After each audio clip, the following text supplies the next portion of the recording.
Hello again, everybody. It's me. It's your buddy, Steve Simonson, and we are on an Awesomers.com podcast today. And we're talking in the Founder Foundation's mini series about management. And this week is an exciting week. It's a big week because this is one of the most complex subject matters that we have approached and attacked so far. This is, for me, one of the hardest processes to complete, but we're going to just dive in. I'm going to give you the broad strokes, and then I'm going to wish you luck. We're in the functional organization systems process. So this particular training module, you want to think about how are you building your functional org chart? Just for a review, for those who may need it, a functional org chart is different than a people org chart. Function is about how does your business work today? And we'll talk a little bit about why the future also matters, and not thinking about who are in the boxes in those functional org charts, but thinking about what boxes exist was kind of the breakthrough that we were able to make many years ago.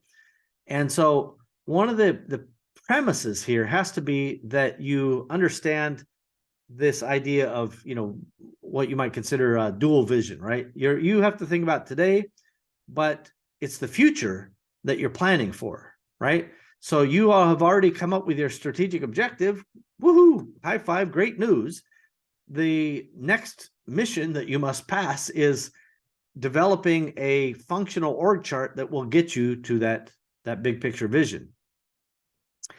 So although I want you to be mindful of what you have currently and what you've already built, I don't want you to be handcuffed by it, because really the outcome of this particular process should be we have to build the company, the functional org chart, so that it will be able to provide and service the strategic objective in 5 years, right? And now, by the way, just a little aside, if you wish to only make a 3-year strategic objective, that's fine with me. I just think it needs to be far enough out and that the objectives are in a sufficient future that they gives you a little freedom to both be, dare I say, optimistic or challenging, as well as somewhat realistic, because we're giving you all the mechanics of how you track it back to the now.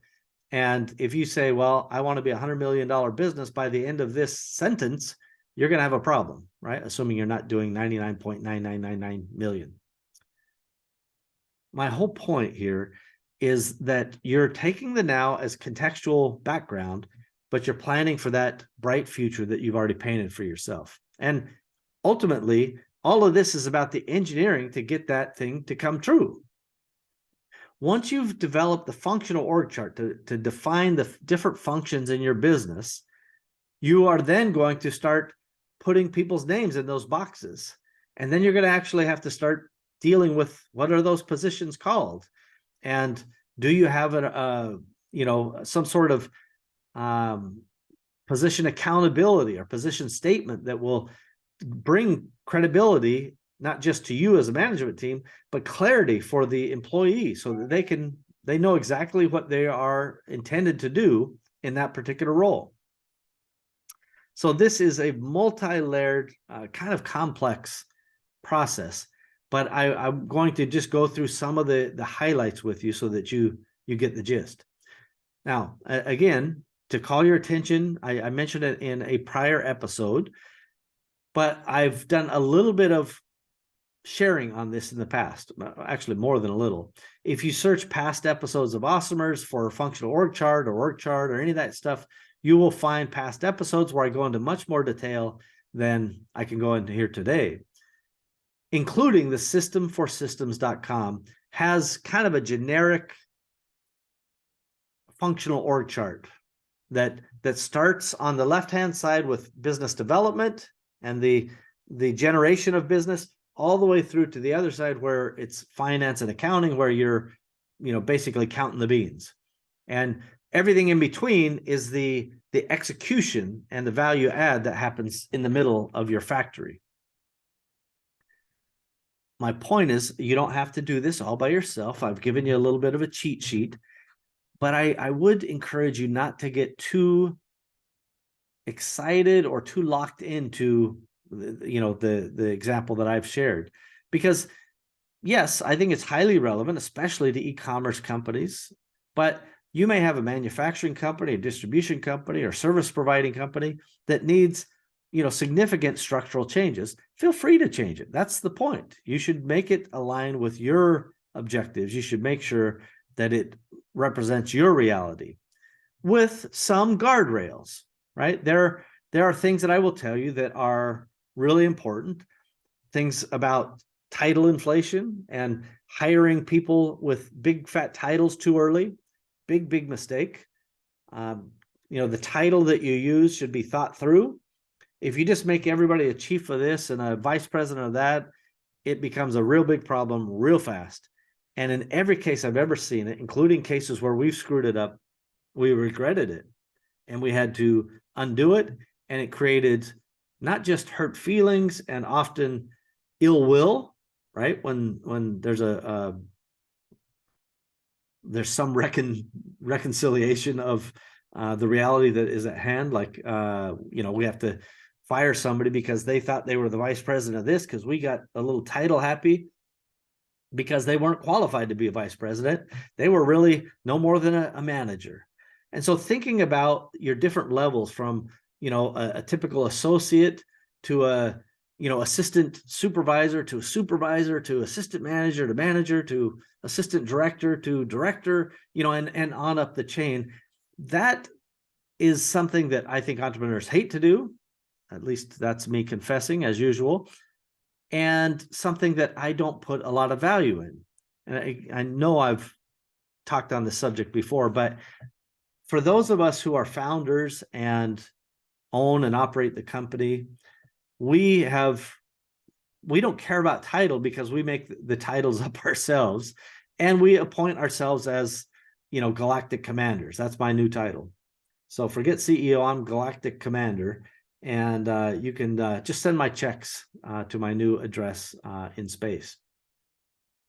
The point is, we lack the context to have empathy for the people where title does matter, right? Especially when you're bringing in young people to your organization, if they started as an associate, but they're able to get a promotion to senior associate, and then, assistant manager, supervisor, whatever your escalation paths are, they get to go home and they get to share that with their family. And those growth opportunities cannot be underestimated.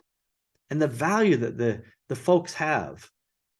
I again would just tell entrepreneurs, we must try to take a step back and look through the eyes of our most important constituents. So shareholders have value because capital, is necessary to run a company, and customers have value because without them, you won't sell anything. But the glue that sticks it all together is your team. And if you can't get your team right, meaning you can't put yourself in their shoes, you can't understand their concerns, their needs, you are going to be at a huge disadvantage. Because if your competition can, and more or less you guys sell the same products or services, and they get their people right, they are going to kick the crap out of you. Okay? Let that sink in. So when I'm talking about getting your strategy, your organizational functional systems organized, well, that's a duplicate use of that word. When I'm saying functional organization systems matter and they're really critical to your business, I am absolutely imploring you to pay close attention. So let's move into it a little bit more. Once you have defined the functions that are important to your business, these you might also think of as departments, then you can think of the sub-departments, right?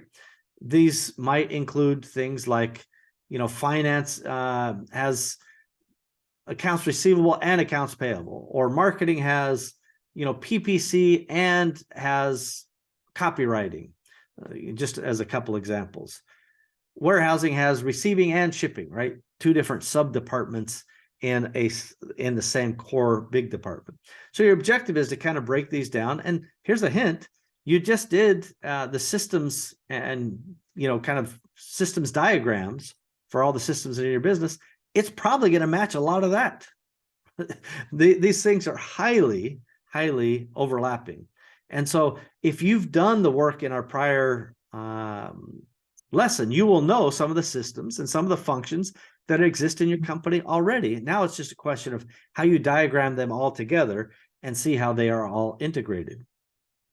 Okay, once you have that going, now you're going to start thinking about, what is the best way that you can make sure that you're not the bottleneck. This is a key part of any org structure. And by the way, even if you're considered the CEO or the chairman or president, whatever the head of that organization is at the moment, you kind of want to envision, well, what if I don't have to be that number one leader, the buck stops here in the future? What if I could hire somebody? Or better yet, what if I could hire them as an associate and bring them up through management and then up into directorship and vice president, and then maybe they could be the leader, the president or CEO or managing director, whatever your titles happen to be of your company, and displace you. Not only are you no longer the bottleneck, now you just call the person who's responsible for the company and you ask them, hey, where's the check? I'm in space. Here's my new address. Send me the money. That is kind of the ultimate goal, is to make sure that you can have a business that doesn't rely on you and you are no longer the bottleneck. It's great for a number of reasons. One, it's great functionally because you can do whatever you want. You have free time. Two, what if you want to sell that business? Now the equity, talk about equity. The valuation for a company that has a really functional org structure and management team and known systems is way, way better than let me just call it a commoditized, crappy business. And I don't have time to go into business valuations and why they're different and what some of those lever points are, but I do want to reiterate that having a good, solid structure, systems, and then, of course, management team makes your business worth more than it is without. By the way, worth more to you and to a future buyer because you are no longer the bottleneck. So as you're drawing this up, again, you're going to start thinking about different titles, and I want you to be systemic. This is not a surprise to you by now. Systemic about your title process, and I want you to be thoughtful about what it is for somebody to be able to come in at one level and then work their way up to other levels. If you want, one of the great things about one of the secrets, I suppose, to retaining employees, employee retention, one might say, then you will know that the ability to grow within an organization, the ability to receive training from that organization is a huge value add for people. And this is one of the secrets to success when it comes to retaining and recruiting people even. I will give you one other little pro tip. So Google, I think just for America right now, Google has a program where they will basically offer a scholarship for any U.S. company employees. And the scholarship is for this online course system. And they have courses in all kinds of things: computer programming, project management, copywriting, graphics, all kinds of programs. And the company just has to be, U.S. registered. And we use that as a big part of our recruiting, even in our, service-based businesses, in all of our businesses. Because we can say, hey, listen, 10% of your time, you're going to be able to invest in yourself and do training that we will pay for and we will make sure you get access to. And so already they're like, so I work for you 90% of the time and I kind of work for myself 10% of the time, bringing up my skills and getting free training. And we're like, yep. Now to a non-awesomer, a normie may look at that and go, Steve, why in the world would you pay all this money or invest all this time in somebody who could just go work for somebody else? And I say, yes, at times we'll lose employees based on some market condition or some lightning bolt that happens that we don't want to lose. And if we've trained those people, that is a sunk cost, and that money's gone.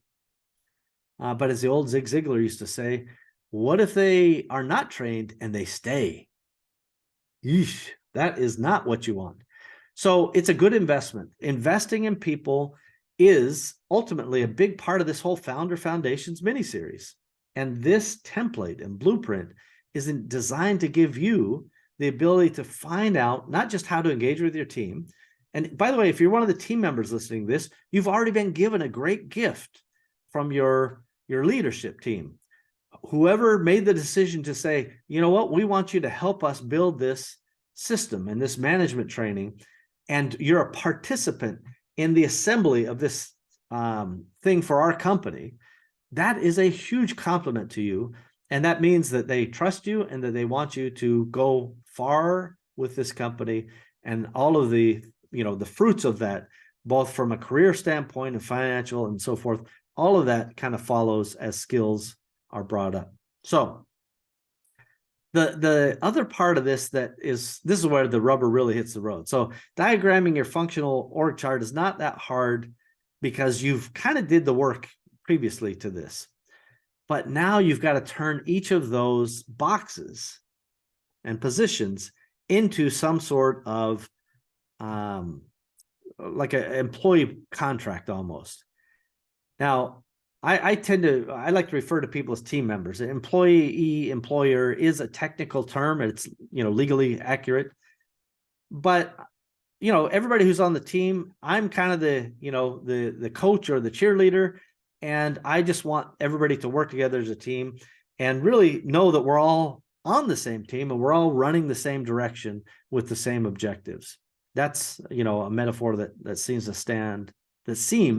to stand the test of time.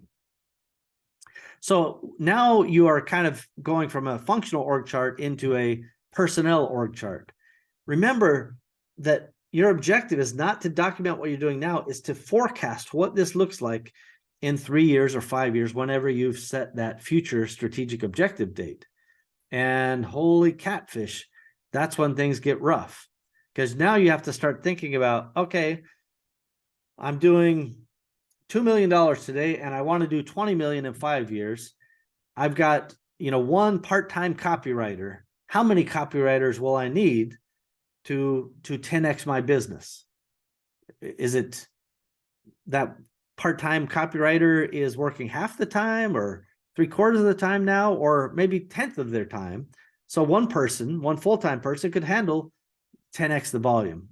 These are all just rough mathematics in my head to demonstrate that you have to do some sort of personnel allocation to your future business to make sure that you're building that thing in the future. That also must consider any requisite management that goes along with that growth path. So let's say, for the sake of discussion, you're a $5 million service provider right now, and you have 5 customer support reps. Right? And you can define these however you want. This is all illustration purposes, everybody. You've got 5 of these, you're doing $5 million, so that's you're kind of 1 million per person on that metric. And you want to go to 25 million. So one easy, simple math is we're going to need 25 of those people. Now, the layer that people often forget is who's going to manage those 25 people.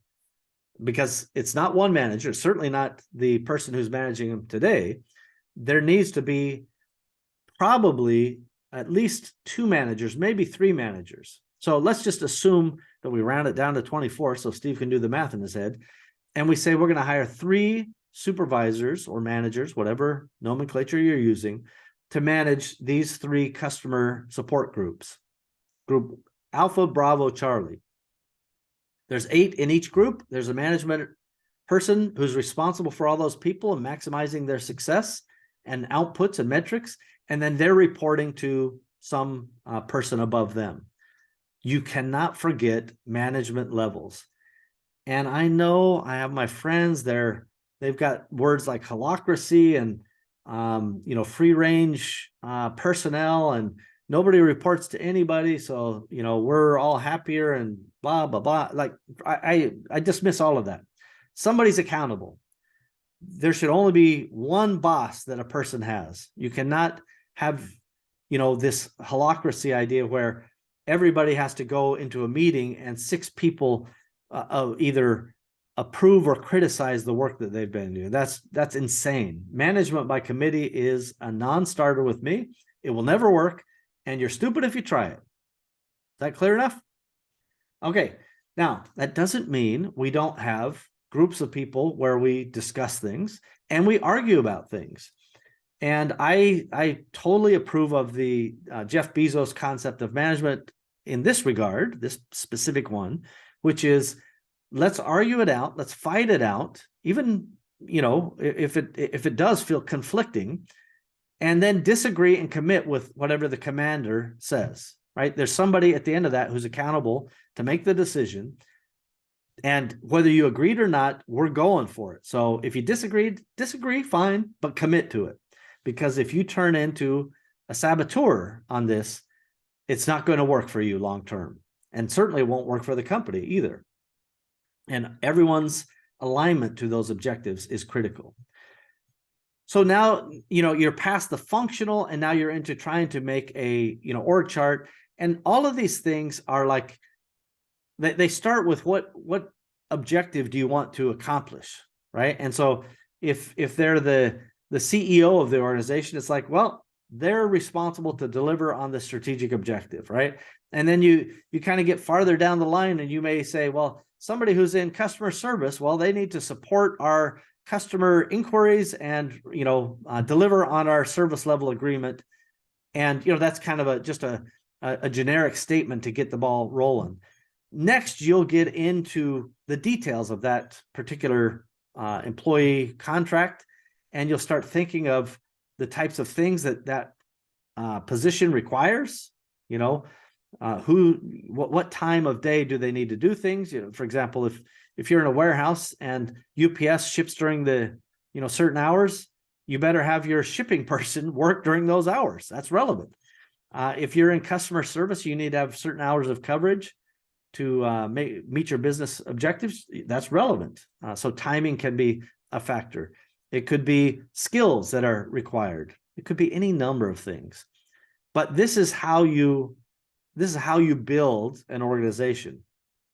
This is also a high risk for what I call mushroom cloud effect, where you kind of go in and you're like, yeah, I get it. And then the moment you see it's all departments, all positions, and it's 5 years in the future, the mushroom cloud explodes. And your mind becomes numb and you don't want to do anything. And once again, our old buddy, the angry nap, shows up. You curse Steve and you take an angry nap and probably have some sort of sugary drink, and all is well again. And you ignore this lesson at your own peril. And that is my final plea for you today. This is not easy. It takes time. It is a process. But if you will commit to understanding it first yourself and then sharing that burden with your team, it will not only get done, it will get done better than you could do it yourself. That is a fact. And this is really the lesson from all of this cumulative Founder Foundation series. Thinking that you're the only, person who can do this, do a particular function, or thinking that every SOP has to be written by you, or every concept is only enumerated by you, that's a mistake. And it will slow you down. It'll cost you more. It'll take you longer. And it'll ultimately not deliver your full potential as fast as you otherwise could have if you'll follow the steps that I've shared with you so far. So that's it for today, everybody. Keep tuning in for the exciting several, I don't know exactly how many episodes we have left, but 5 or 6 more episodes in the Founder Foundation series. We're reaching a crescendo. It's exciting, and I hope you're enjoying it. Please subscribe, share, like, save, notify button, blah, blah, blah. I sound like a broken record, but I'm really thanking you if you've already, exhibited these traits to us. you know, a little like doesn't cost nothing, but it sure sends an algorithm a little love. And by sharing it or posting it somewhere, that's all great love. Comments, huge. Notify, huge. Subscribe, huge. All of that is algorithmically terrific. And if you've done it, that makes you terrific too. Thanks, everybody. Bye-bye.